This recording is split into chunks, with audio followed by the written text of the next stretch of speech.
லாஸ்டா அப்டேட் பண்ண user name வீடியோக்கு வந்து டீடைல்டு வீடியோ நிறைய பேர் கேட்டிருந்தீங்க. ஸோ அதுக்கான வீடியோ தான் இது. நீங்க நார்மல் வாட்ஸ்அப் வச்சிருக்கீங்க அப்படின்னா உங்களோட செட்டிங்ஸ்ல அக்கௌண்ட்ஸ்குள்ள போயிட்டீங்க அப்படின்னா கீழே யூசர் நேம்னு ஒரு ஆப்ஷன் இருக்கும். ஸோ அதை செலக்ட் பண்ணி உங்களோட யூசர் நேம் நீங்க ரிசர்வ் பண்ணிக்கலாம். ஸோ நார்மல் வாட்ஸ்அப்லயும் உங்களுக்கு இந்த யூசர் நேம் ஆப்ஷன் இருக்கு. நீங்க உங்களோட இன்ஸ்டாகிராம் அக்கௌண்ட்டை கனெக்ட் பண்ணிக்கிற மாதிரியான ஒரு ஆப்ஷன் இருக்கும். ஸோ அதை கனெக்ட் பண்ணிட்டு நீங்க உங்களோட யூசர் நேம் லிங்க் பண்ணிக்கலாம். இதே மாதிரி பின் ஆப்ஷனும் நீங்க நார்மல் வாட்ஸ்அப் யூஸ் பண்ணிக்கலாம். Same to business WhatsApp. So business வாட்ஸ்அப்லயும் உங்களோட அக்கௌண்ட்ஸ்க்கு கீழே உங்களோட யூசர் நேம் அப்படிங்கிற ஒரு ஆப்ஷன் இருக்கும். அதை செலக்ட் பண்ணி நீங்க உங்களோட யூசர் நேம் டைப் பண்ணிக்கலாம். சப்போஸ் உங்களோட யூசர் நேம் அவைலபிளா இல்ல அப்படின்னா நீங்க இன்ஸ்டாகிராம் யூஸ் பண்ற மாதிரி அண்டர்ஸ்கோர் இல்ல ஏதாச்சும் நம்பர் போட்டு நீங்க வந்து யூஸ் பண்ணிக்கலாம். இதுக்கு யூசர் நேம் செட் பண்ணதுக்கு அப்புறமா நீங்க செலக்ட் கொடுத்துட்டு எவ்ரிஒன் ஆர் பின் அப்படிங்கிற ஆப்ஷன் கொடுத்து நீங்க பின்னை வந்து போட்டுக்கலாம். அந்த பின்னையே வந்து கீழே இருக்க ரொட்டேட் பட்டன் கிளிக் பண்ணி 2-3 டைம் ரீசெட் பண்ணி கூட நீங்க வந்து யூஸ் பண்ணிக்கலாம். பின் வந்து உங்களுக்கு நிறைய பேருக்கு ஷேர் ஆயிடுச்சு அப்படின்னா நீங்க அதை ரீசெட் பண்ணி கூட வச்சுக்கலாம். இந்த யூசர் நேம் அப்டேட் ஃபியூச்சர்ல வாட்ஸ்அப் பல்க் மெசேஜிங்க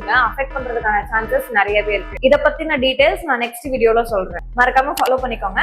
பை.